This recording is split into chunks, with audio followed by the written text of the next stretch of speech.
with cucumbers, if you grow aromatic herbs with the cucumbers, say like dill, the compounds in the soil that make the flavor dill, like the dill is putting that into the soil.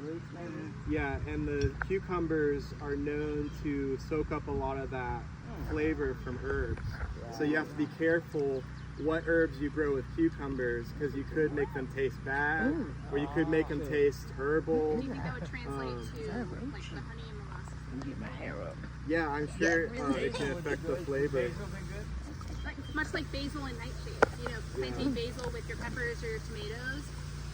For sure. Yeah, so that's who we are.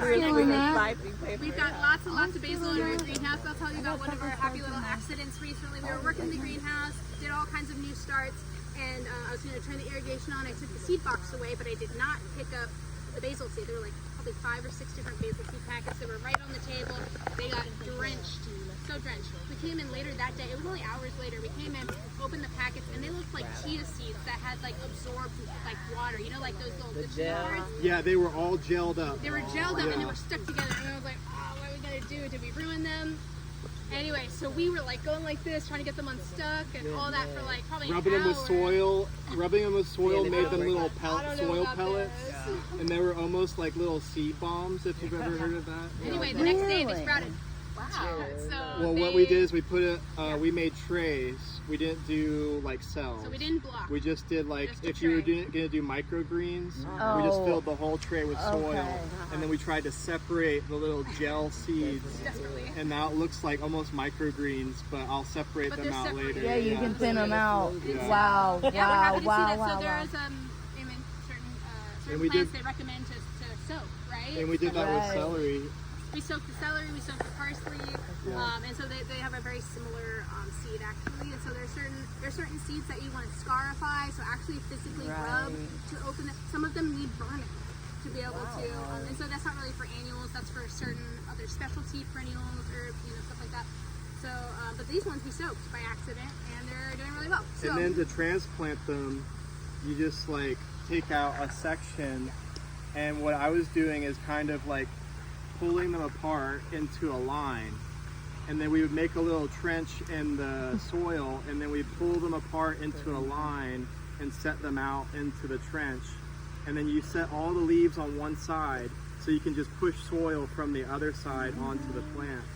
And so our intern was like, this looks really complicated, and I was like, no, you just pull them out into a line. and that was celery. So we know the growth pattern and the transplant, you know, needs and conditions of that plant. So things like basil, they can be transplanted but also separated or up potted really easily. They don't get super shocked. Of course, you gotta water them, you gotta make sure they're okay. So there are certain crops where you do not do that with, right? Like a lot of root crops, if you're like putting them in trays and separating them out, that really messes up that root system, really shocks it. And so with basil and the celery that Henry was talking about, we know that they can survive the shock of the transplant, and so we do as such. And if they were plants that were otherwise we could not do that, we would keep them clumped, and we would probably go ahead and thin them and kind of remove those plants. And so we just need to know the growth pattern and the behavior of those plants. Like with curcubits, squash, cucumbers, pumpkins, they get really stressed out when you transplant them.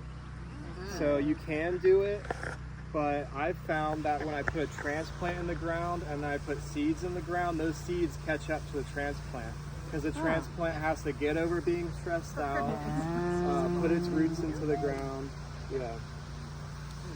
Question.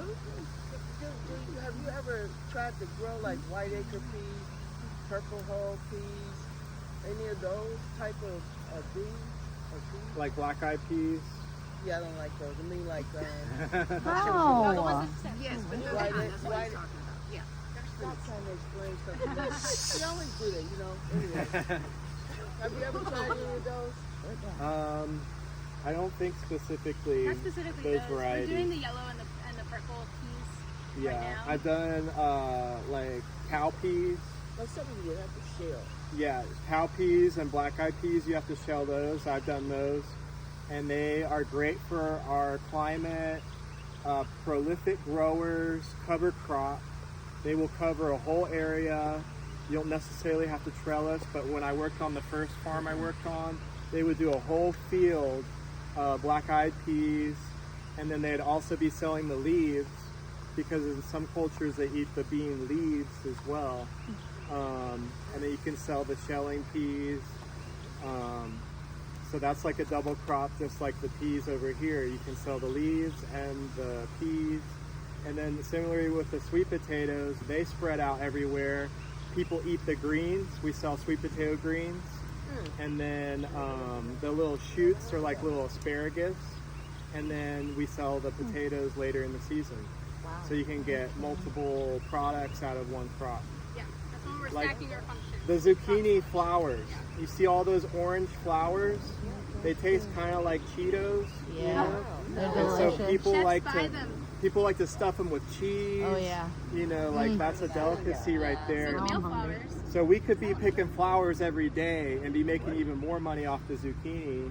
I don't have the attention span, or I don't live here right now. But I know farmers who do that. They pick the flowers every day and the fruit. So you can get multiple products out of plants like that. That's actually good. It reduces waste. Yeah. Reduces Yeah, waste and that's too. what we want to do in our systems, right?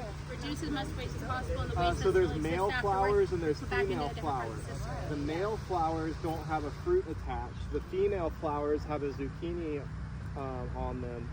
So just at this plant here, I can see No problem. this flower has a zucchini attached to it.